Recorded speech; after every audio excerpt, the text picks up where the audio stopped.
Salut sur vous. En quête de patrimoine, découvrons notre histoire, la vie des saints. Aujourd'hui, 20 septembre, nous fêtons Saint Eustache.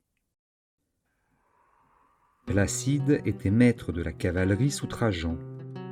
Un jour de chasse, comme il poursuivait à cheval un magnifique cerf, celui-ci se réfugia sur un rocher, et Placide vit resplendir entre les bois de sa tête une grande et brillante image de Jésus crucifié.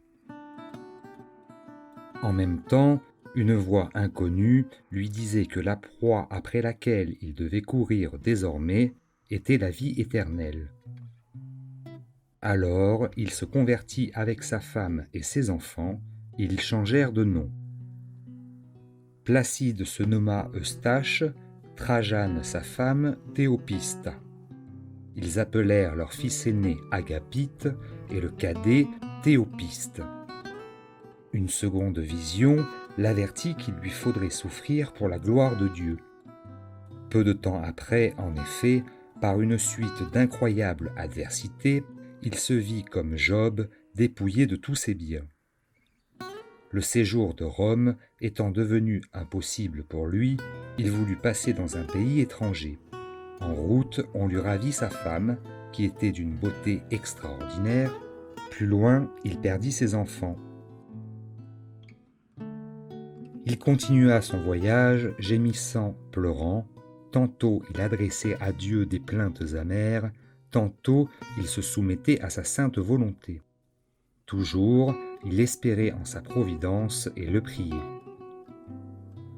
Il s'arrêta, on ne dit pas dans quelle contrée, à un village nommé Badissus, où il passa 15 ans à travailler la terre. Cependant, l'empereur Trajan, qui avait déjà employé le talent militaire d'Eustache contre les Daces, se souvint de cet habile général dans un pressant danger, le fit chercher, finit par le trouver, et le chargea de refouler une inondation de barbares qui menaçait d'engloutir les provinces romaines.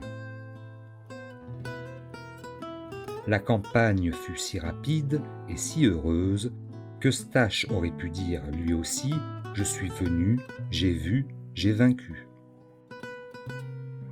La bonté de Dieu ne se borna pas à ses faveurs. Elle lui rendit sa femme et ses enfants, et il eut la joie d'apprendre qu'aucun d'eux n'avait subi de mauvais traitements, ni souffert d'autres douleurs que celles de la séparation et de l'ignorance où ils étaient les uns des autres. Mais ce bonheur terrestre ne fut pas de longue durée. Trajan était mort, son successeur, Hadrien, ne put pardonner à Eustache son refus de remercier solennellement les dieux de ses victoires. Il le fit arrêter, juger et emprisonner. Eustache, sa femme et ses enfants expirèrent dans une fournaise ardente le 20 septembre 120.